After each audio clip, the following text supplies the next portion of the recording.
I was really pleased with the number of plays we got today, 102 plays. That was more than I was anticipating. With limited depth, I thought we saw a lot of good things with still a week to go in practice. So 2 regular practices and 1 more event, probably similar to today, to finish spring practice. Couple things. I liked some of the throwing and catching. It was nice to see Michael Davis emerge on a deep route, Kurt Henderson starting to emerge, and Nick Kurtz. So I saw some receiver play that I liked. I thought we threw the ball more accurately and more on time than what we have consistently for a while.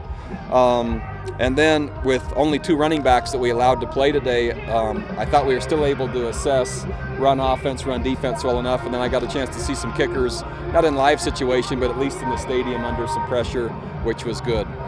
Defensively, Dallin Levitt continues to play well. I like him at safety. Zach Stout playing well at inside linebacker, which is fun to see.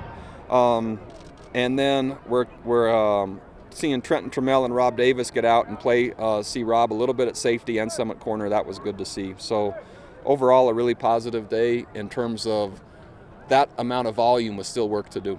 Coach, a lot of veterans sat out, but Taysom Hill was not one of those. How valuable was it for him to get these kind of reps? Oh, it's great. And, you know, when we limit what he can do with his legs, which was the intent, we're really trying to develop and add the complementary throwing game going to it, and so we got a lot more work with that, and stressing the protection. We got a lot of 3rd and longs, and so we were able to pick up some blitzes today.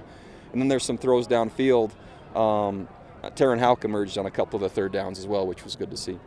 Bronco, behind Taysom at this point, what do you see your Christian Stewart is next. He's a much stronger runner currently than he is thrower. However, he's a capable thrower. So for him and for me to be at peace and happy with where we need to be at backup, continuing to add the throwing game presence for him. He can run all of our run game and run pass options really well. It's just now drop back throwing.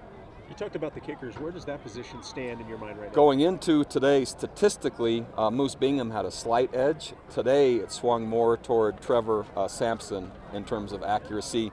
So we've been charting every kick before, middle, and after practice the whole spring. So we'll add these kicks to it. So about dead even with, again, Sampson having a little stronger day today.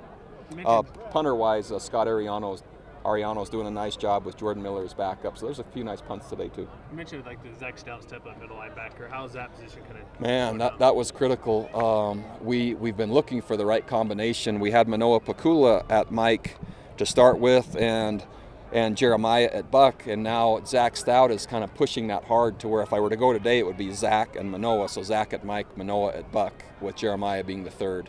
As of today, that could change. Austin Heater did a nice job today, and so he would probably be 4th, but in the 2 deep at inside backer if we went today. Anything else? Yeah, a few balls coming loose today. That means your linebackers are doing their job well, but maybe some things on offense? Just 2 things. The 2 primary ball carriers aren't featured ball carriers and backups only, and this is the first time that we've tackled in spring, and so we haven't had any live work, and so a combination of not many touches for the players touching it and the first live contact, so I'm not too concerned about it.